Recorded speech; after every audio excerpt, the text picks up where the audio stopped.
Ladies and gentlemen, hey, hi, how you doing? Welcome back to the channel. Thank you so much for stopping by. The Season 2 update here in Warzone 2.0 is going to have a drastic impact on the overall meta. Of course, meta changes are no stranger when it comes to seasonal updates. Usually, we see the largest meta shifts and weapon tuning updates go live at the launch of any given new season, then also usually in the reloaded update for any given season as well. And that's pretty much been the case throughout Warzone 1 in MW 2019, Cold War, and Vanguard. However, with Warzone 2 here, we really haven't seen all that many changes since launch. Back in November, obviously, we saw, I think, one, maybe two weapon tuning updates since that time, and they were overall, I would say, pretty insignificant. Like, they nerfed a few things here and there to some weapons, but we've pretty much had the same meta across the board since day one. It's been the RPK, it's been the Fennec, but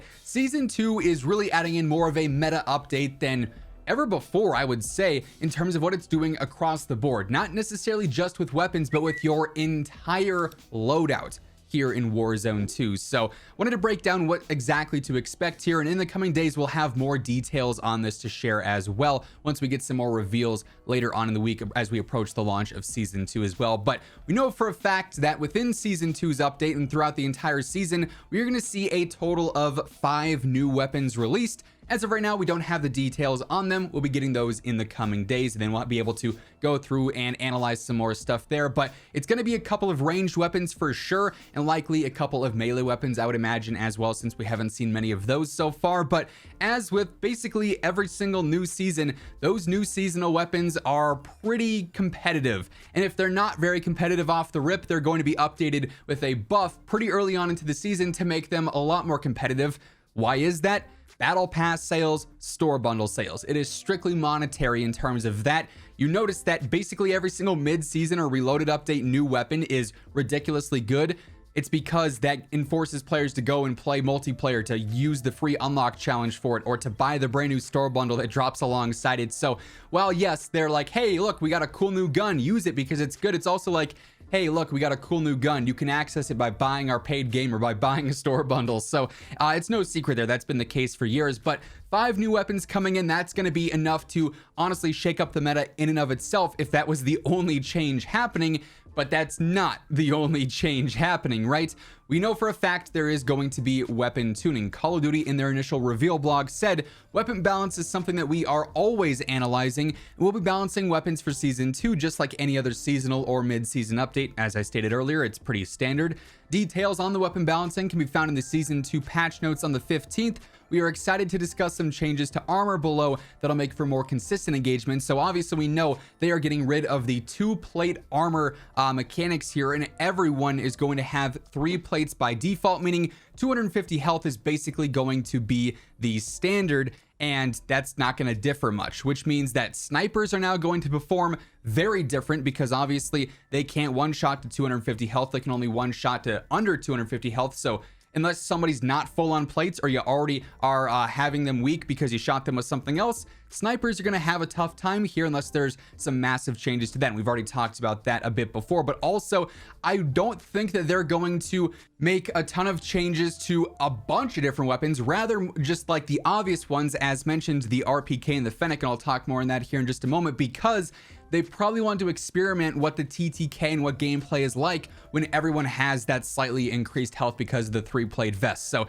that's definitely something to look out for. Another huge component of any meta setup is your perks, of course, and perks are going to be having some huge changes here in Season 2. For one, the customizable perk packages are going to be coming to the game, which is a massive update. We're no longer stuck with the default perk packages, which for the most part, you could get some good things here and there when the perks were actually working, I should say, but the combinations weren't really all that great. Like, you'd get one really good ultimate perk, but 2 really bland basic perks, or 1 mid-tier middle perk, right? So you couldn't create ideal setups there to really I guess, capitalize on your style of play. That's changing, but we also know they're going to be removing some perks from the game too. So between adding in customizable perk packages and also removing perks from the game, that's changing up that entire section of the meta as well. So the weapon meta changing, the perk meta changing, basically the entire loadout meta is changing completely.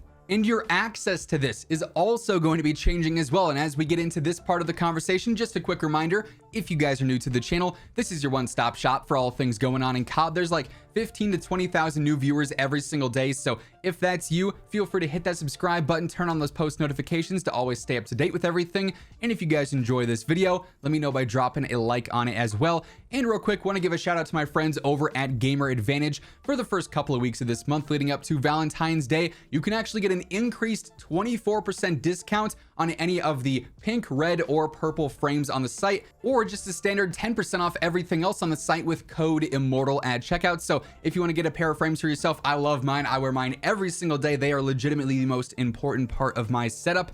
The link for that will be down in the description below. You can go and check that out if you so please. Now, as I mentioned, yes, weapons changing, perks changing, but actually our access to getting our custom stuff is also changing. Here's what Call of Duty says in their initial blog. Primary weapons will continue to be available at buy stations, but now at a more affordable price point so that players can pursue victory with their most desired weapons.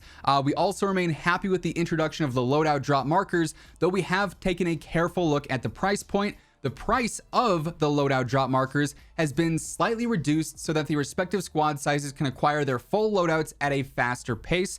In addition, on extremely rare occasions, players may find one while looting throughout Al Mazrah. A second loadout drop public event has also been added, which means that drops will now happen in the 1st and 5th circles. So our weapons are going to be even cheaper in the buy stations now. The loadout drop markers are going to be even cheaper in the buy stations now. You can find loadout drop markers in the actual world like looting, and there's going to be an extra loadout drop event. So the meta is changing in of itself, and the way we acquire the meta is also changing to be much easier. So it's going to be a lot of custom guns and much more similar to Warzone 1 in that sense. Of course, though, the main focus here is going to be those main changes to the Fennec and the RPK. And I mean, there's a lot of weapons right there sort of waiting to take up the mantle, if you will. For long range, the RPK has been the go-to because of its decent TTK, but it's really low recoil. Weapons, though, like the TAC-V, the Sakin, the RAL, the Cast-Off, the M13, they're right there in terms of either having also ridiculously fast TTKs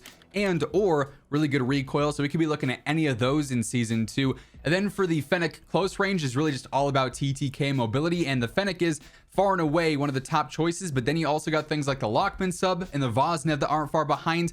And if you're okay with the slightly slower mobility, the Cast-Off 74U and the Chimera actually are right there in terms of TTK as well. So there's going to be a big shift to the overall meta here in Season 2, one that we really haven't experienced in a long time, I would say. And this is really only the beginning. Like I said, I think there's not going to be a ton of weapon tuning just because they want to test the waters, if you will, and see how the game plays with the increased health because the more plate availability there with the 3-plate vests. And then also how things play out when players have their loadouts more and have different perks and have weapons that aren't the Fennec and the RPK being at the top of the food chain. So it's going to be really interesting to see how it shakes out. Of course, you guys already know I'm going to be covering all the weapon changes and meta updates here once they actually go live, but then also the new best weapons for multiplayer and for Warzone, the best loadouts and everything there. So stay tuned for all that stuff alongside everything else going on in COD. Make sure you are subscribed with those noties turned on. And if you guys enjoyed this video, let me know by dropping a like on it as well. But that's gonna wrap things up for this one. Once again, thank you so much for tuning in, and until next time, take it easy, have an awesome rest of your day, and I'll catch you guys later. Peace out.